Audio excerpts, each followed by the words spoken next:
हमने न्यूटन्स के first lecture में देख लिया था, काफ़ी सारी चीज़ें देख ली थी, हमने मोमेंटम देख लिया था, फर्स्ट लॉ देख लिया था, सेकंड लॉ देख लिया था, और अब हम उसको कंटिन्यू करेंगे। हमने इम्पल्स देख लिया था, हमने हमने लास्ट जो चीज़ देखी थी, impulse equal to change in the momentum, it is also equal to the force into delta T.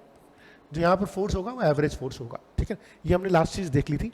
अब हम कंटिन्यू करेंगे और हम बात करेंगे रॉकेट प्रपल्शन की।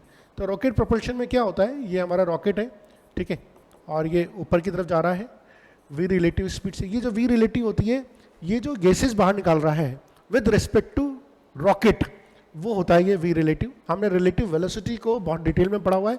आप रिलेटिव वेलोसिटी में अगर थोड़ा कंफ्यूजन है तो आप वहाँ जाके मेरी प्लेलिस्ट में जाके पुराना लेक्चर देख सकते हैं। So V relative is the velocity of the exhaust gases with respect to rocket, okay. और ऑब्वियसली रॉकेट ऊपर जा रहा है क्योंकि मास बर्न हो रहा है, उसका फ्यूल बर्न हो रहा है, यानी कि रॉकेट का जो मास है वो लगातार कम हो रहा है। इसका जो वेट होगा रॉकेट का वो हो जाएगा mg, ठीक है। तो ये मेरा रॉकेट हो गया जो ऊपर जा रहा है। अब हमने न्यूटन सेकंड लॉ बोला था कि force is change in momentum, ठीक है, और यहाँ पर d बाई डी टी की जगह हम m इंटू वी लिख लेते थे। तो एक तो आ जाता रहा m equal to D V by, एक तो मेरा आ जाता है m equal to D V by D T, और एक आ जाता रहा v D M by D T. चूंकि मेरा यहाँ पर v रिलेटिव कांस्टेंट है ना, ये सब v रिलेटिव ही है, मेरा v रिलेटिव है, ये कांस्टेंट, तो ये पार्ट तो जीरो हो जाएगा, तो ये हो जाएगा v relative dm by D T. ये हो जा आप थ्रस्ट फोर्स जो रॉकेट को ऊपर की तरफ मिल रहा होगा, आप थ्रस्ट फोर्स मिल रहा होगा।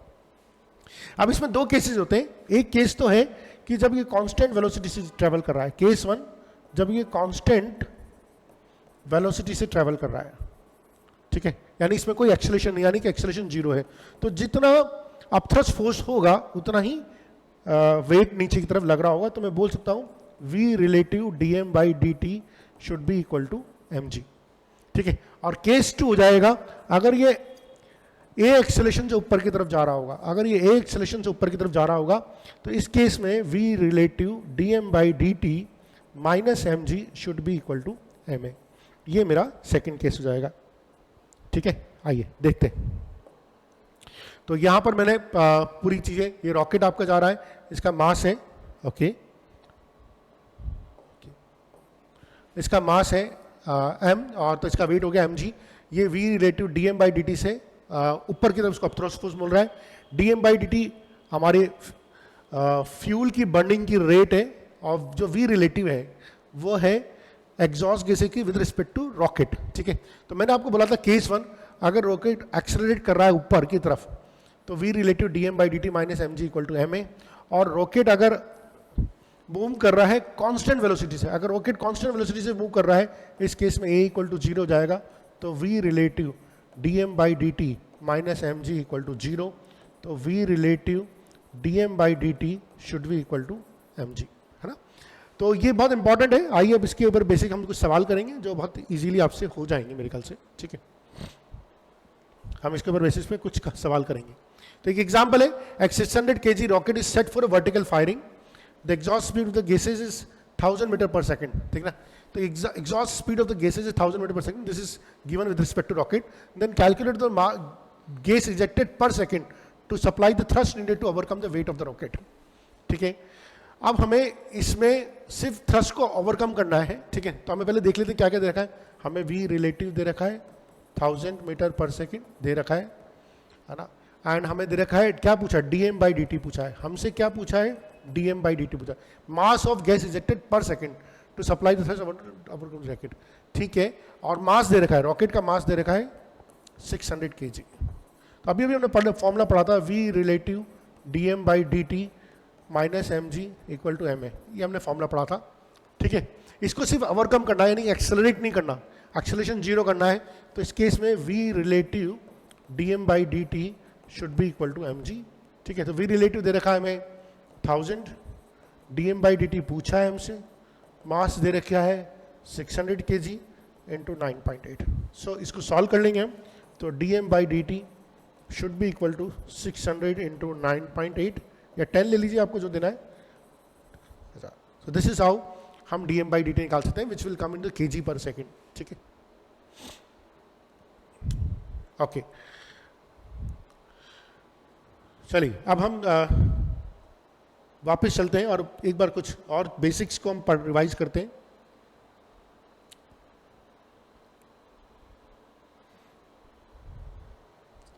ओके चलिए, अब हम पढ़ेंगे कुछ नेक्स्ट कॉन्सेप्ट पढ़ेंगे, ठीक है। अब हम सबसे पहले तो नॉर्मल रिएक्शन पढ़ेंगे। नॉर्मल रिएक्शन क्या होती है?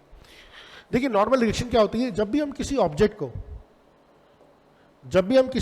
को किसी सरफेस पर रखते हैं, मान लीजिए कोई सरफेस है ना, इसमें मैंने कोई अहम मास के ऑब्जेक्ट को रखा, तो जब भी मैं किसी ऑब्जेक्ट को किसी सरफेस पे रखता हूं तो एक फोर्स काम करता है which is always perpendicular to the surface. जमीन जो होती है ना, जो सरफेस जो होती है उस ऑब्जेक्ट पे एक फोर्स ऊपर की तरफ लगाती है which is always perpendicular to the surface, ठीक है। तो मान लीजिए अगर ये मेरा इंक्लाइन प्लेन है, यहाँ पर मैंने कोई ऑब्जेक्ट रखा है, तो उस पर जो नॉर्मल लगेगा वो परपेंडिकुलर सरफेस ऐसे लगेगा।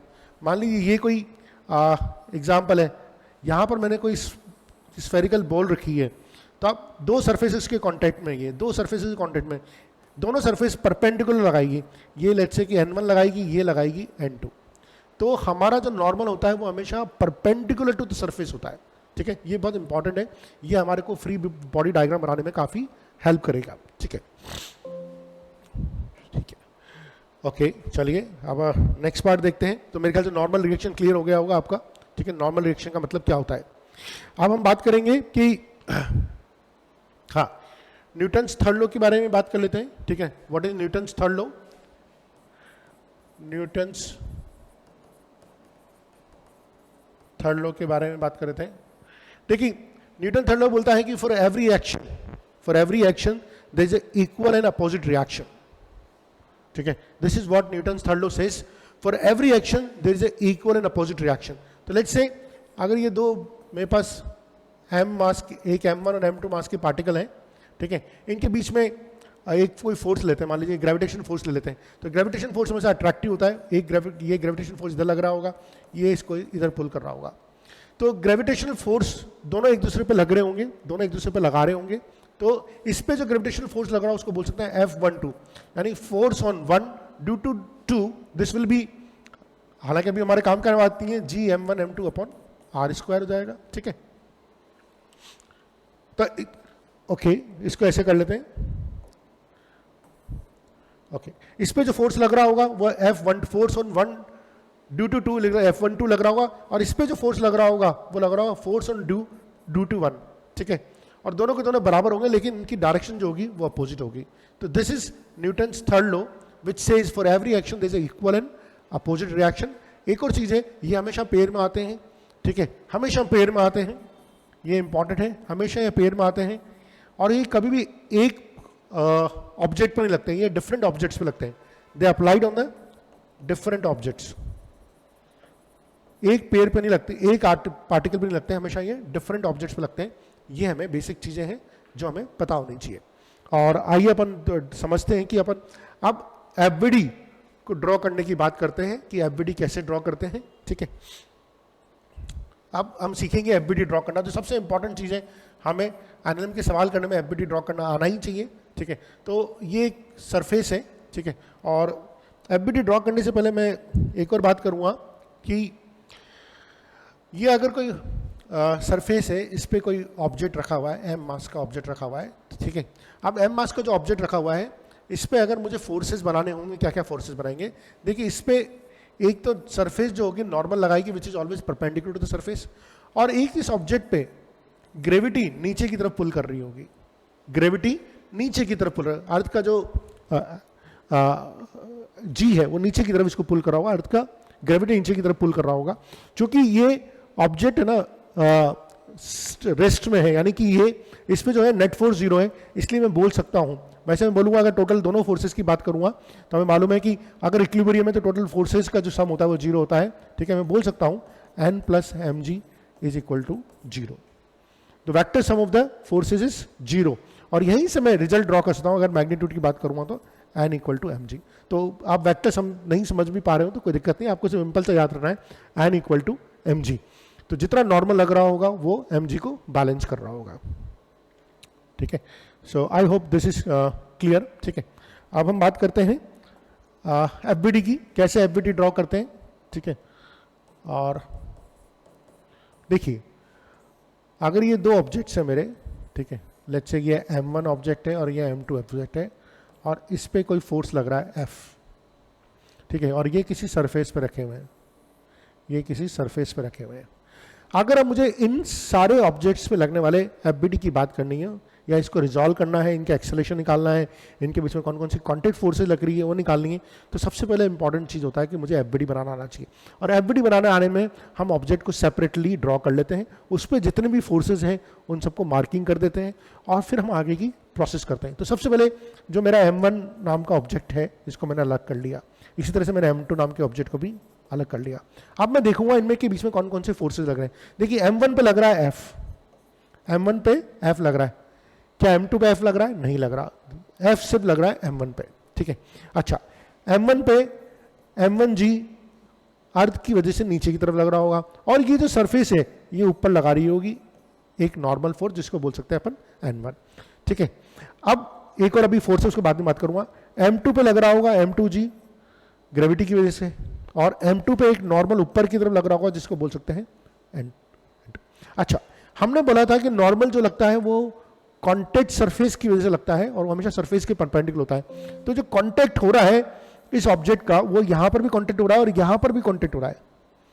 ये जो ब्लॉक है ये दो जगह कॉन्टैक्ट में है, एक तो अर्थ से इस जगह कॉन्टैक्ट में, एक दूसरे ब्लॉक से इस जगह कॉन्टैक्ट में। तो जो ब्लॉक से दूसरी जगह कॉन्टैक्ट में है वो भी एक नॉर्मल लगाएगा, और नॉर्मल हमेशा टुवर्ड्स द ऑब्जेक्ट लगता है। जैसे इस पे जो सरफेस का नॉर्मल लग रहा है वो ऊपर की तरफ लगा, यानी टुवर्ड्स लग रहा है, इसी तरह इस सरफेस का भी नॉर्मल होगा वो इस पे इधर लगेगा, और इस सरफेस का नॉर्मल जो होगा वो इस पे इधर लगेगा। ये बहुत इंपॉर्टेंट है, नॉर्मल हमेशा टुवर्ड्स द ऑब्जेक्ट लगता है। तो ये सरफेस है, इसका नॉर्मल हमेशा एक, देखिए एक्शन रिएक्शन पेयर है, मैं ये दो डब्बे हैं, अगर इनको मैं धक्का दूंगा, फोर्स लगाऊंगा, तो मैं इस पे फोर्स लगा रहा हूं, ये तो चलेगा, पर ये किस लिए चलेगा? ये चलेगा बिकॉज ये वाला m2 इसको धक्का दे रहा होगा, m2 इसको धक्का दे रहा होगा, मतलब इस पर कॉन्टैक्ट फोर्स लगा रहा होगा, और ये इसको धक्का दे रहा होगा, तो every action has equal and opposite reaction. तो अगर ये इसको धक्का दे रहा होगा तो वो भी इसको धक्का दे रहा होगा, और दोनों के दोनों जो कॉन्टैक्ट फोर्सेस होंगे सेम होंगे, सिर्फ मैग्नीट्यूड में सेम होंगे लेकिन डायरेक्शन डिफरेंट होगी। तो आई होप दिस इज क्लियर, ठीक है। तो मैंने इन दोनों के आपको एफबीडी बना के दिखा दिए। अब एक बार अगर हमें एफबीडी बनाना आ गया तो हम आगे के सवाल तो अब बहुत आसानी से सॉल्व कर सकते हैं, ठीक है। आइए एक लिफ्ट वाला एग्जांपल दे देते हैं कि इफेक्टिव और अपरेंट वेट लिफ्ट में कैसे कैलकुलेट हैं, ठीक है। अब कुछ लिफ्ट एग्जांपल्स को हम देखते हैं, लिफ्ट एग्जांपल कि जिसमें इफेक्टिव और अपरेंट वेट को कैसे कैलकुलेट करते हैं। देखिए 3-4 केसेस होंगे, ठीक है। हम पहले केस में देख लेते हैं कि ये मेरी लिफ्ट है, ठीक है, यहाँ पर ये खड़ा हुआ है, ठीक है, और this is my lift and this is the man who is standing on a lift. इसका जो मास है वो नीचे की तरफ है, लिफ्ट की जो सरफेस है वो ऊपर की तरफ नॉर्मल लगा रही है, लिफ्ट की सरफेस नॉर्मल लगा रही है, और लिफ्ट, ठीक है। पहला case constant velocity, constant velocity, अगर कांस्टेंट वेलोसिटी से ऊपर की तरफ जा रही है तो एक्सेलरेशन तो जीरो होता है, एक्सेलरेशन जीरो होगा तो जो नॉर्मल होगा वो mg को बैलेंस कर देगा। तो यानी कि अगर यहाँ पर मैं इस समय एक स्प्रिंग बैलेंस रखूंगा, वेइंग मशीन रखूंगा, तो उसका जो रीडिंग आएगा वो मेरे एक्चुअल वेट के इक्विवेलेंट आएगा, ठीक है। देखिए सारे क्वेश्चन क्या होते हैं कि आप लिफ्ट में बैठे हुए हैं, लिफ्ट ऊपर जा रही है, नीचे जा रही है, तो आप बताओ आपके वेट पे क्या फर्क पड़ेगा, ठीक है। तो अगर वो कांस्टेंट स्पीड से ऊपर नीचे जा रही है तो कोई फर्क नहीं पड़ेगा, बिकॉज एक्सेलरेशन उस केस में जीरो होगा। लेकिन अगर वो अपवर्ड जो एक्सेलरेशन है वो पॉजिटिव है या डाउनवर्ड एक्सेलरेशन पॉजिटिव है, उस केस में अलग अलग केसेस होंगे, वो अपन समझेंगे यहाँ पर क्या होते हैं, ठीक है। तो पहला तो केस है कि कांस्टेंट वेलोसिटी से ऊपर जा रही है तो एक्सेलरेशन जीरो हो गया, तो n इक्वल टू हो गया mg।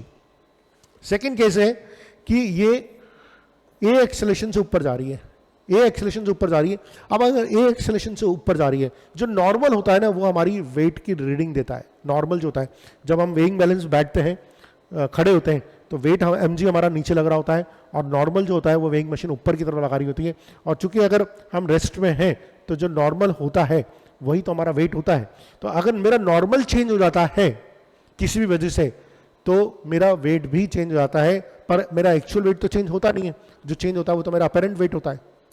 भाई एक्चुअल वेट तो जो है वो है, वो मैं लिफ्ट में बैठूं, लिफ्ट में ना बैठूं, लिफ्ट में खड़ा हो जाऊं, लिफ्ट में भागूं, व्हाटएवर, एक्चुअल वेट तो मेरा चेंज नहीं होगा। जो चेंज होगा वो मेरा अपेरेंट वेट होगा।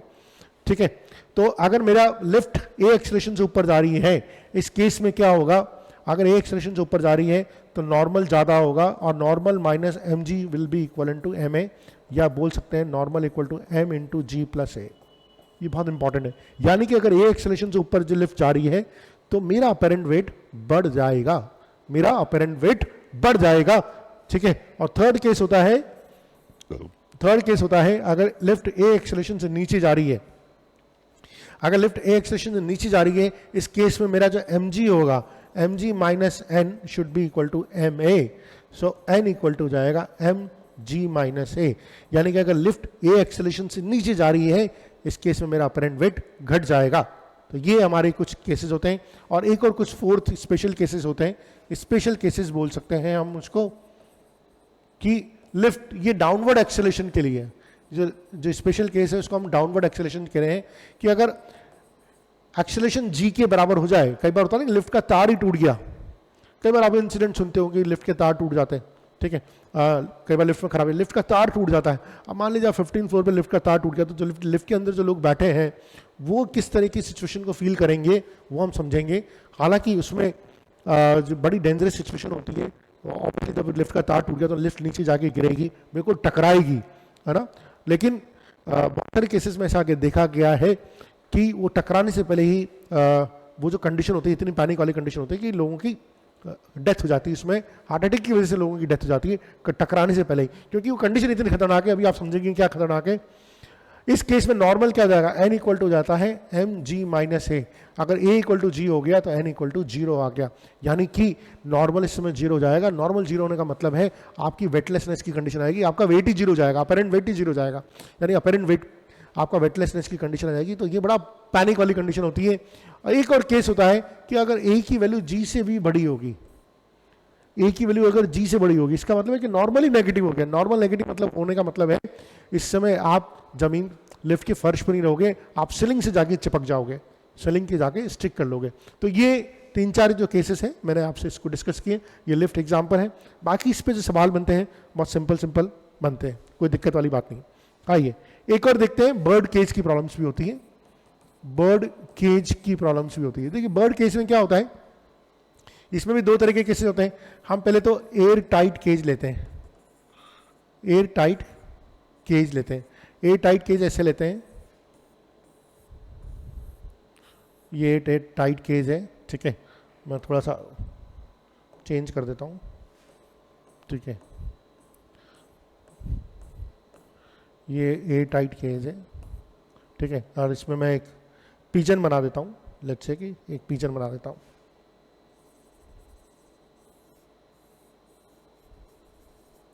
ये एक पिजन है। ठीक है, ये पहले इस केज की सरफेस पे है, केज की सरफेस में, जो ग्राउंड सरफेस है ना, इसकी नीचे वाली सरफेस है, उस पर बैठा हुआ है। अब अगर ये एक कांस्टेंट वेलोसिटी से ऊपर या नीचे उड़ने की कोशिश करता है, तो ना इसकी 3 केसेस होते हैं। तो हमें बात करना है कि जो केज है उसके वेट पे कितना इंपैक्ट पड़ेगा, केज के वेट पे क्या इंपैक्ट पड़ेगा। तो पहला केस है केस 1, कांस्टेंट वेलोसिटी से। अगर ये कांस्टेंट वेलोसिटी से ऊपर जाने की कोशिश, ऊपर जाता है, घूमता है कहीं पर भी, तो जो उसके वेट पे नो इफेक्ट, वेट पे कोई इफेक्ट नहीं पड़ेगा। ठीक है, बिकॉज इसमें कोई दिक्कत नहीं आएगी, वेट पे कोई इफेक्ट नहीं पड़ेगा। लेकिन केस 2, अगर ये ए एक्सेलरेशन से ऊपर, इसका ये ऊपर जा रहा है और इसका एक्सेलरेशन पॉजिटिव है, उस केस में जो वेट होगा वो इंक्रीज होगा।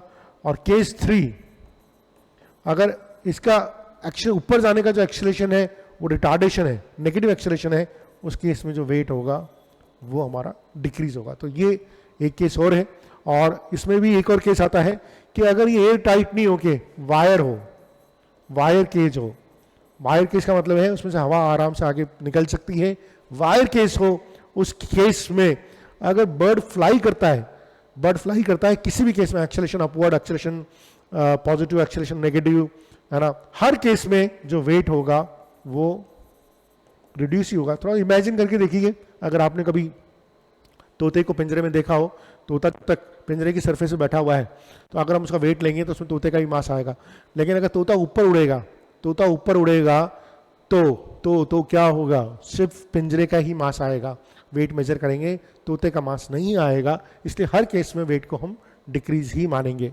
ठीक है, okay, so this is brings us to this. Now next move to the next part.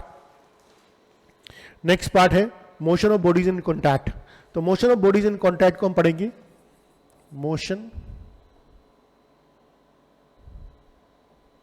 Okay, हम पढ़ेंगे मोशन ऑफ बॉडीज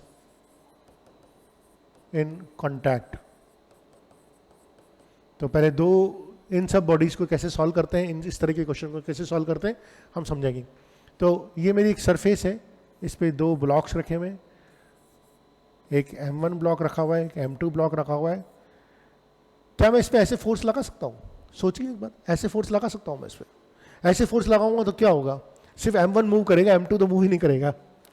ठीक है, सो अगर आप इसको पुल वाला फोर्स लगाएंगे तो M1 मूव कर जाएगा, M2 तो मूव नहीं करेगा, बिकॉज M1 जब तक M2 को धक्का नहीं देगा, जब तक M2 मूव नहीं करेगा। तो मैं ऐसे फोर्स नहीं लगा सकता। तो हालांकि कहीं दिया नहीं होता, लेकिन फिर भी सिर्फ समझने के लिए, तो मेरा जब भी फोर्स होगा वो हमेशा पुश फोर्स होगा। ठीक है, अब देखिए, अब मुझे एफबीडी बनाना है, तो हम पहले तो समझ लें कि इन पे कौन कौन से काम कर रहे हैं। देखिए, हम वर्टिकल को कंसिडर नहीं करेंगे, क्योंकि वर्टिकल मूवमेंट तो होगा नहीं, इसलिए वर्टिकल को कंसिडर नहीं करेंगे। एक हमेशा जब भी जहां पर भी कॉन्टैक्ट लग रहा होगा, जहां पर भी कॉन्टैक्ट लग रहा होगा, वहां पर उसको कुछ दे दो। ये कॉन्टैक्ट लग रहा है, यहां पर तो एक नॉर्मल फोर्स लगेगा, जितने भी कॉन्टैक्ट सर्फेसेज होगी वहां पर फोर्स लगेगा। ठीक है, इस वाली सरफेस को हम इसलिए कंसिडर नहीं करें क्योंकि वर्टिकल मूवमेंट तो होना नहीं है। तो ये कॉन्टैक्ट सरफेस है। ठीक है, अच्छा, फोर्स इधर लग रहा है, तो जो ब्लॉक्स की एक्सेलरेशन होगा वो हमेशा इस डायरेक्शन में होगा। ठीक है, अब हम इनको एफबीडी बना के सॉल्व करते हैं। ठीक है, एफबीडी बना के सॉल्व करते हैं। ये M1 ब्लॉक है, ये M2 ब्लॉक है। M1 पे फोर्स लग रहा है F। नॉर्मल जो लगेगा, इनके पीछे क्या लगा है, N लग रहा है, एक्शन रिएक्शन पेयर में लगेगा, हमेशा टुवर्ड्स द ब्लॉक लगेगा। तो इसके पीछे नॉर्मल इधर लगेगा, इस पे जो नॉर्मल लगेगा वो इधर लगेगा। देखिए नॉर्मल की डायरेक्शन कैसी आ रही है, दोनों नॉर्मल की डायरेक्शन अपोजिट आ रही है, बिल्कुल सही है। क्या इस पे कोई और फोर्स लगेगा? कोई और फोर्स नहीं लगेगा। अब हमें निकालना है, जो भी निकालना है हमें, ठीक है, तो हमें नॉर्मल निकालना है, एक्सेलरेशन निकालना है, हम जो चाहें जो निकाल सकते हैं। मान लीजिए इनका कॉमन एक्सेलरेशन है ए, मान लीजिए इनका कॉमन एक्सेलरेशन है। अब हम दोनों के लिए जो हमारा न्यूटन सेकंड लॉ है, F = ma, वो लगाएंगे और वो इक्वेशन लिखेंगे। तो इसके लिए इक्वेशन क्या बन जाएगी? देखिए, दोनों ब्लॉक चलेंगे तो साथ साथ, ऐसा तो नहीं होगा कि दोनों का एक्सेलरेशन अलग हो। तो इस पे जो फोर्स लग रहा है, इस पे जो फोर्स लग रहा है सिर्फ N लग रहा है, तो इसकी वैल्यू जाएगी M2 × A। इस पे जो फोर्स लग रहा है F - N। अच्छा, कौन सा बड़ा फोर्स होगा? देखिए, एक्सेलरेशन किस तरफ हो रहा है? इस तरफ एक्सेलरेशन हो रहा है, फोर्स इधर लग रहा है, नॉर्मल इधर लग रहा है, तो बड़ा फोर्स क्या होगा? F, यानी जो नेट फोर्स होगा F - N = M1 × A। ठीक है, सो F = जाएगा N + M1 × A। N की वैल्यू मालूम है मुझे, M2 × A, यहाँ पुट कर दी तो ये आ जाएगा M1 + M2 × A। या मैं यहाँ से एक और चीज़ निकाल के बोल सकता हूँ, A = F/M1 + M2। ये मेरा इंपॉर्टेंट रिजल्ट है। ठीक है, अगर मुझे एक्सेलरेशन मालूम पड़ गया तो मैं नॉर्मल तो निकाल ही सकता हूँ। मेरा टारगेट भी यही था, motion of bodies in contact निकालनी है, तो मुझे एक्सेलरेशन निकालना है और इनके बीच की जो नॉर्मल फोर्सेज है वो निकालने हैं, कॉन्टैक्ट फोर्सेज जो है निकालने हैं। तो N = हो जाएगा M2 × A, M2, और यह A हो जाएगा F/M1 + M2। तो ये मेरा नॉर्मल F/M2 M1 + M2, ये मेरे नॉर्मल फोर्स हो गए। 2 बॉडीज में आसान है, जब हम 3 बॉडीज करेंगे तब भी आसान है। थोड़ा सा एक बार तरीका हम समझ लेंगे, फिर मैं इसकी आपकी शॉर्ट ट्रिक बता दूंगा। एक बहुत सिंपल सी शॉर्ट ट्रिक होती है, वो भी हम आपको समझा देंगे। ठीक है, आइए अब हम 3 बॉडीज इन कॉन्टैक्ट को ले लेते हैं। तो 3 बॉडीज इन कॉन्टैक्ट में M1, M2 और M3। ये मेरी M1 बॉडी, ये M2 बॉडी और ये M3 बॉडी। अगेन जो फोर्स होगा वो मेरा ऐसे लग रहा है। ठीक है, और ये जिस सरफेस पे रखे हुए हैं, फ्रिक्शनलेस सरफेस बोलेंगे। अभी अपन फ्रिक्शन नहीं पढ़ रहे हैं, तो अपन इसको मान के चलेंगे कि फ्रिक्शनलेस सरफेस है। अब हमें ऑब्वियसली ये तीनों ब्लॉक का जो एक्सेलरेशन होगा इस तरफ होगा। ठीक है, यहाँ पर देखिए कहाँ पर नॉर्मल लग रहे होंगे, एक नॉर्मल तो यहाँ पर लग रहा होगा, लेट्स से इसका नाम n1, ठीक है, एक नॉर्मल यहाँ लग रहा होगा, इसका नाम n2, ठीक है। तो अब इस तरह से हमें एफबीडी बनाना है। तो सबसे पहले तो हम बात करते हैं, अब हम निकालना सीखते हैं एक्सेलेरेशन। हमें निकालना है टारगेट क्या है, what is the target. Target है एक्सेलेरेशन निकालना, n1 निकालना है ना, n1 निकालना, n2 निकालना, ये टारगेट्स है हमारे, ठीक है। तो एक्सेलेरेशन का सिंपल सा तरीका हो जाएगा total force upon total mass, m1 plus m2 plus m3। ये तो हमारा सिंपल एक्सेलेरेशन निकालने का तरीका आ गया। आप चाहे तो इंडिविजुअल एफबीडी बना लें और आप चाहे तो ऐसे भी कर सकते हैं, ठीक है। चलो अपन एक बार इंडिविजुअल एफबीडी बनाने की प्रैक्टिस जरूर कर लेते हैं, इससे क्लियरिटी आती है। तो इंडिविजुअल एफबीडी बनाते हैं, ठीक है। तो सबसे पहले तो बनाते हैं अपन, ये मेरा m1 ब्लॉक हो गया, ये m2 ब्लॉक हो गया और ये मेरा m3 ब्लॉक हो गया। देखिए m3 ब्लॉक को चला कौन रहा है, फोर्स तो जो लग रहा है वो तो m1 पे लग रहा है, m3 को तो ये नॉर्मल चला रहा है। नॉर्मल हमेशा टूवर्ड्स द ब्लॉक लगता है n2, ठीक है। इस पे चूंकि इस पे n2 इधर लग रहा है तो इस पे n2 लगेगा अपोजिट डायरेक्शन में। अब m2 की बात करें, m2 पे नॉर्मल ये वाला जो n1 है ये इस तरफ लगेगा, हमेशा टुवर्ड्स द ब्लॉक लगेगा। इस पे n1 इधर लगेगा और इस पे फोर्स इधर लग रहा है, ठीक है। और तीनों ब्लॉक का जो एक्सेलेरेशन हो रहा है सेम एक्सेलेरेशन हो रहा है, ए ही एक्सेलेरेशन हो रहा है। तो हम इसको अगर इक्वेशन में लिखेंगे तो हमें मिल जाएगा n2 equal to m3 into a, मिल जाएगा। इसी तरह से मिल जाएगा इस पे जो नेट फोर्स लगेगा n1 n2, कौन सा फोर्स बड़ा होगा, अरे जा तो इधर रहा है ना, तो n1 बड़ा होगा, तो n1 minus n2 equal to m2 into a, और यहाँ पर मिल जाएगा f minus n1 equal to m1 into a. तो ये हमारे फोर्सेस हो गए, ठीक है। अब अगर यहाँ पे वैल्यू पुट करेंगे तो n2 इक्वल टू हो जाएगा m3a, और यहाँ पर पुट करेंगे तो n1 इक्वल टू हो जाएगा, ये n2 की वैल्यू उठा के यहाँ डाल दूंगा तो m2 प्लस m3 इंटू ए, ठीक है। तो n1 मिल गया, n2 मिल गया, ठीक है। बाकी तो क्या है, हो गया सब कुछ, ठीक है। और फोर्स इक्वल टू तो हमारे पास आ ही जाएगा m1 plus m2 plus m3 into a. तो n2 इक्वल टू तो हो गया m3 into A, n1 equal to हो गया m2 plus m3 into a, और ये हो गया m1 plus m2 plus m3 into a. तो इस तरह से हम कर सकते हैं। कई बार हमें सवाल में पूछ लिया जाए, डायरेक्ट ही पूछ लिया जाए कि भाई आप तो जैसे मैं आप एक सवाल दूंगा, क्या हम हमेशा इतना बड़ा करेंगे, नहीं, इतना बड़ा करने की जरूरत नहीं है। हम एक साथ छोटा तरीका भी कर सकते हैं, ठीक है। छोटा तरीका मैं अगले स्लाइड में आपसे डिस्कस करता हूँ। मान लीजिए 3 की जगह 5 ब्लॉक दे रखे हैं, 7 ब्लॉक दे रखे हैं, आप पूछा है कि नॉर्मल निकालो, कैसे निकालेंगे। तो एक सिंपल तरीका है, वो भी हम समझते हैं, ठीक है, पर एक प्रॉपर तरीका भी हमें आना चाहिए, ठीक है। आइए मान लीजिए कि एक सरफेस है, इस पे 7 ब्लॉक रखे हुए हैं, 7 सिमिलर ब्लॉक्स रखे हुए हैं, 7 सिमिलर ब्लॉक्स रखे हुए हैं, ठीक है। कितने हो गए भाई, 7 हो गए ना। सबका मास है m, सबका मास है m, और इन पे फोर्स लग रहा है, पहले वाले ब्लॉक पे फोर्स लग रहा है F। तो हमसे पूछा जा सकता है, कुछ भी पूछ सकते हैं, ठीक है। तो ये लेट्स से कि पहला, दूसरा, तीसरा, चौथा, पांचवा, छठा और सातवां, तो कितनी कॉन्टैक्ट सरफेस हो जाएगी इनके बीच में, कितनी कॉन्टैक्ट सरफेस हो जाएगी, ये और ये, है ना। हम देख सकते हैं यहाँ पर 6 कॉन्टैक्ट सरफेस हो सकती है। तो हमसे कोई भी नॉर्मल फोर्स पूछा जाता है, n1 ये पूछ सकते हैं, n1, n2, n3, n4, n5, n6, और अगर हम सबके लिए एफबीडी बनाएंगे तो पागल हो जाएंगे। हमसे बोलेंगे n3 की वैल्यू निकालो, तो पागल हो जाएंगे, कैसे निकालेंगे। तो उसका एक सिंपल तरीका होगा। देखिए सबसे पहले तो हम निकालते हैं एक्सेलेरेशन। देखिए एक्सेलेरेशन कैसे निकालते हैं, एक्सेलेरेशन का सिंपल तरीका है total force upon total mass. Total mass कितना हो जाएगा 7m, ये मेरा एक्सेलेरेशन हो गया। नेट फोर्स कितना लग रहा है, पूरे एक ब्लॉक मान लीजिए, ब्लॉक जो हो जाएगा 7m का हो जाएगा। इस पे फोर्स कितना लग रहा है F, ठीक है। इसका एक्सेलेरेशन कितना है A, तो एक्सेलेरेशन इक्वल टू जाएगा F अपॉन 7m, ठीक है। मैंने पूरे को, सारे ब्लॉक्स को एक मास मान लिया, सब mm ब्लॉक्स के mm मास के 7 ब्लॉक थे, तो सबका मास हो जाएगा 7m। तो मेरा एक्सेलेरेशन आ गया F अपॉन 7m। अब हमसे मुझे बोलेगा कि आप तो बताओ n3 क्या होगा, n3 की वैल्यू क्या होगी। अरे n3 की वैल्यू, अब n3 की वैल्यू निकालने के लिए तो मैं सबके एफबीडी बनाऊं और फिर अलग करूं, इतनी सारी कहानी करने की जरूरत नहीं है। आपको जिसका एफबीडी बनाना है, जिस पे ये n3 निकालना है, वहां से इसको कट कर दो आप। तो यहां पर आप क्या करो, यहां पर आप कैंची चला दो। अब अगर आपने यहां पर कैंची चला दी तो इधर तो 3m ब्लॉक बच गया, इधर बच गया 4m मास। कैंची चला दी ना आपने, इससे पहले कितना है 3m, इसके बाद में कितना है 4m।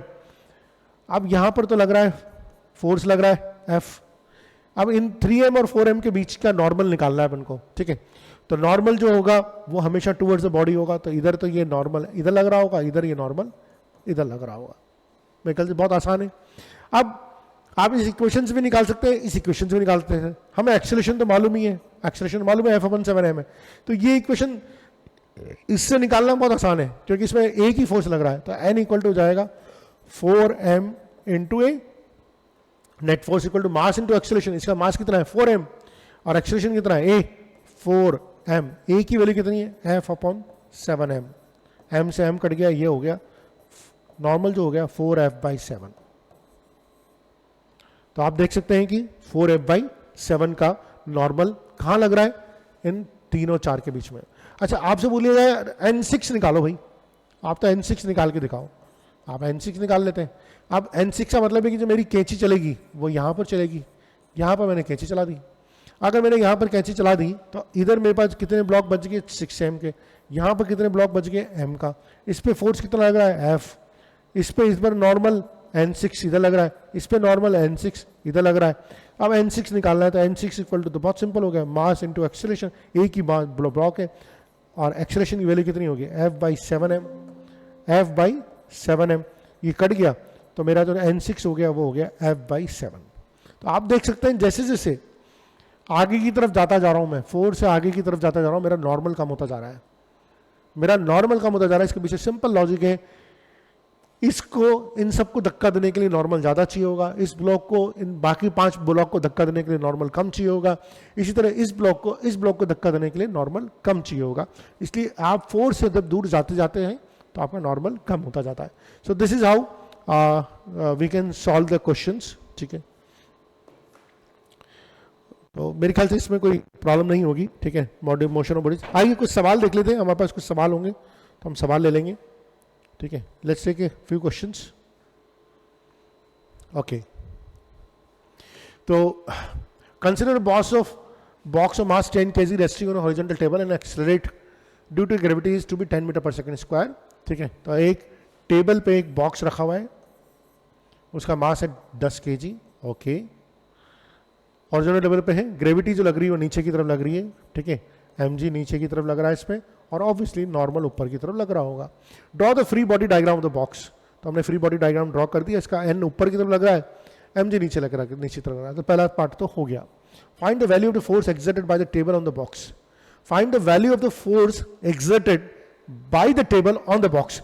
टेबल की जो सरफेस है वो बॉक्स में कितना लगा रही है, वो लगा रही है n, और n की वैल्यू किसकी बराबर है, mg के बराबर है, और ये कितना है m 10 किलो, g भी 10 है, यानी कि 100 न्यूटन का फोर्स ऊपर की तरफ लगा रही है। Find the value of the force exerted by the table on the box is 100 newton. See, find value of the force exerted by the box on the table. Box table पे कितना force लगा रहा है, box भी उतना ही लगा रहा है, बॉक्स कितना लगा रहा है, mg लगा रहा है, तो वो भी 100 न्यूटन लगा रहा है। ये भी सवाल सेम है, ठीक है, कोई दिक्कत नहीं है। Does force exerted by the table on the box and wait of the box form third action reaction pair. देखिए क्या बोल रहा है, टेबल जो फोर्स लगा रही है बॉक्स पे, और बॉक्स का जो वेट है, बॉक्स का जो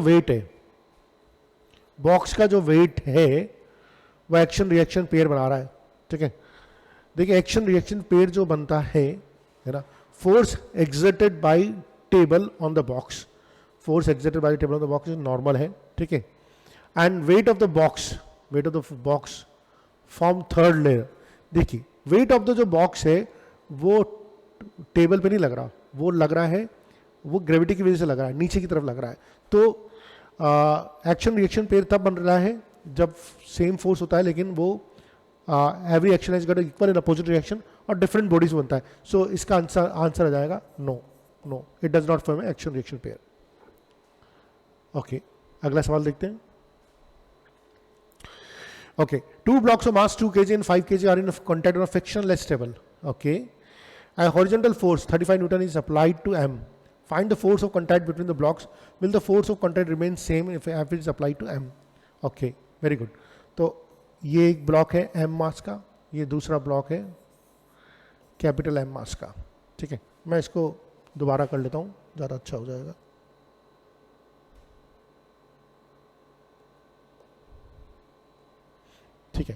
सो दोबारा करते हैं इसको। दो ब्लॉक्स हैं, एक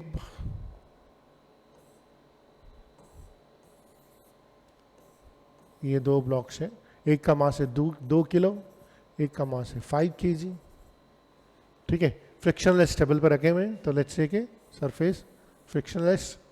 horizontal force 35 newton applied to M, ये छोटा वाला जो है एम है, ये बड़ा वाला एम है। एक हॉरिजॉन्टल फोर्स अप्लाइड किया, ये हॉरिजॉन्टल फोर्स अप्लाइड किया, इसकी वैल्यू है एफ इक्वल टू 35 न्यूटन। अब हमें फोर्स ऑफ कॉन्टैक्ट निकालना है बिटवीन द ब्लॉक्स। ठीक है, वेरी गुड। तो सबसे पहले हमने सबसे पहले तो हम यहाँ तक पढ़ लेते हैं वैसे ना, ये निकालना है। तो सबसे पहले तो एक्सेलरेशन निकालते हैं, 35 अपन टोटल मास कितना हो जाएगा 7, यानी कि 5 मीटर पर सेकेंड स्क्वायर का एक्सेलरेशन हमें मिल गया। अब हमें इसका जब एफबीडी बनाएंगे, इसका जो एफबीडी बनाएंगे तो 5 kg का जो एफबीडी बनाएंगे, इसमें नॉर्मल इधर लग रहा होगा, इसमें और तो कोई फोर्स लग ही नहीं रहा होगा। 2 kg में नॉर्मल उधर लग रहा होगा, मुझे इससे ही मतलब है, इसका एक्सेलरेशन मुझे मालूम ही है। तो n इक्वल टू हो जाएगा 5 into A, n equal to जाएगा, n इक्वल टू जाएगा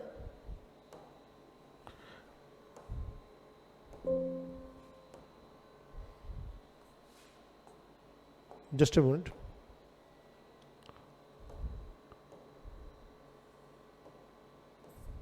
n इक्वल टू हो जाएगा मास इंटू एक्सेलरेशन। तो 5, तो मास हो गया, एक्सेलरेशन कितना हो गया 5, तो ये n इक्वल टू हो जाएगा 25 न्यूटन। यानी कि इस केस में जो नॉर्मल काम कर रहा होगा 25 न्यूटन का काम कर रहा होगा। ठीक है, अब जो सवाल ही पूछ रहा है दूसरा, अब जो ये सवाल पूछ रहा है कि अगर ये फोर्स इधर नहीं लगा के मैं इधर लगाऊं तब भी क्या कॉन्टैक्ट सेम रहेगा, एक बार करके देख लेते हैं। तो मेरा ये 2 kg का मास है, ये मेरा 2 kg का मास है, ये 5 kg का मास है। इस बार मैंने फोर्स इधर लगा दिया, 35 न्यूटन का फोर्स इधर लगा दिया। अभी भी एक्सेलरेशन की वैल्यू जो आएगी वो तो 5 मीटर पर सेकंड स्क्वायर का ही एक्सेलरेशन आएगा, लेकिन इस बार इधर होगा। अब इसका एफबीडी बना हुआ, ये 2 kg का मास है, इसमें नॉर्मल इधर की तरफ लग रहा होगा। तो इस केस में नॉर्मल जो हो जाएगा 2 इंटू 5, यानी कि 10 न्यूटन का हो जाएगा। यानी कि find the force of contact between the blocks. अगर will the force of contact remain same if the F is applied to m, no, force of contact will change. Okay, next. Okay, a spring weighing machine each side has stationary lift reads 50 kg when a man stands on it. What would happen to the scale reading if the lift is moving upward with a constant velocity? Constant velocity से जाने का मतलब है कोई change नहीं आता है, कोई चेंज नहीं आता है। ठीक है, तो वेट हमने पहले भी केस पढ़ा था कि ये मेरी लिफ्ट है, यहाँ पर एक आदमी खड़ा हुआ है, इसका mg नीचे लग रहा है। ठीक है, और लिफ्ट की सरफेस उसमें नॉर्मल ऊपर लगा रही है, और ये कांस्टेंट वेलोसिटी से जा रहा है, तो नॉर्मल इक्वल टू हो जाता है mg, मास कितना है 50 kg, reads inside reads 50 kg when a man stands on it. What would happen if the lift is reading, if the lift is moving upward with a constant velocity? ठीक है, तो अगर वो constant velocity से जा रहा है,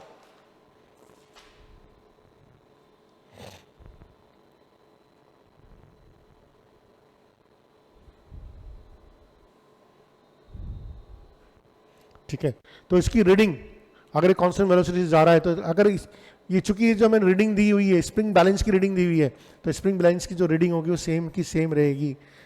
ठीक है, ये हमेशा kg वॉट में होती है, kg WT में होती है, तो जिसकी रीडिंग होगी सेम होगी। क्योंकि स्प्रिंग बैलेंस 50 kg पड़ रहा है, तो अभी भी 50 kg ही बढ़ेगा कांस्टेंट वेलोसिटी के केस में। और अगर कांस्टेंट एक्सेलरेशन की बात करेंगे, कांस्टेंट एक्सेलरेशन अगर ऊपर जा रहा है तो हमने पढ़ा था mg प्लस a।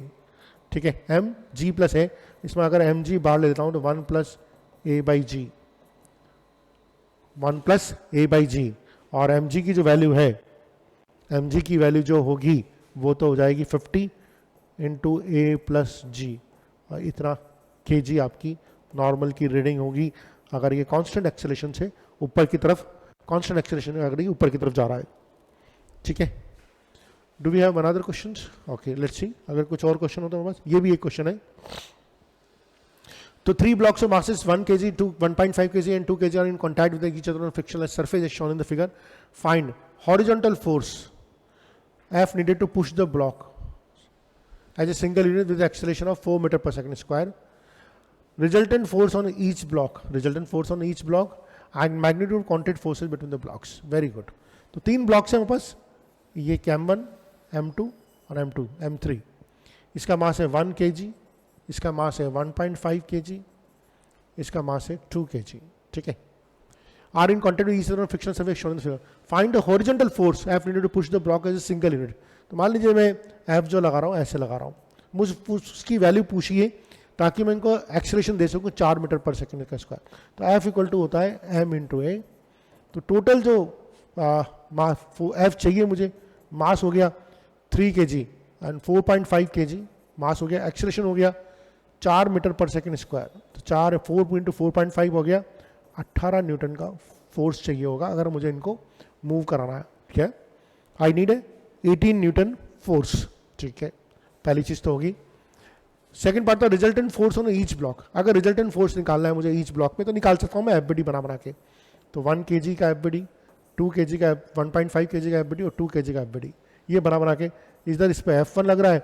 अब यहाँ पर मान लिया ये एक नॉर्मल 1 है, यहाँ पर एक नॉर्मल 2 है, ये N1 इधर लगेगा, इस पर N1 इधर लगेगा, इस पर N2 इधर लगेगा, इस पर N2 इधर लगेगा, और तो कोई फोर्स लग नहीं रहा इस पर, ठीक है। तो इस तरह से मैं रिजल्टेंट हो, सबका जो एक्सेलरेशन हो रहा है वो इस तरह से हो रहा है। तो मैं इक्वेशन बना सकता हूँ, मैं जो इक्वेशन बना सकता हूँ मैं ऐसे बना सकता हूँ, F minus N1 equal to M1 into a. ये इक्वेशन इसकी बन जाएगी, इसकी बन जाएगी N1 minus N2 equal to M2 into a, और इसकी इक्वेशन बन जाएगी N2 equal to M3 into a. This is how हम निकाल सकते हैं। हम ये बी वाला पार्ट भी निकाल लेंगे और magnitude of contact force between the blocks भी इस तरह से निकाल सकते हैं। So this brings us to the part 2 completion.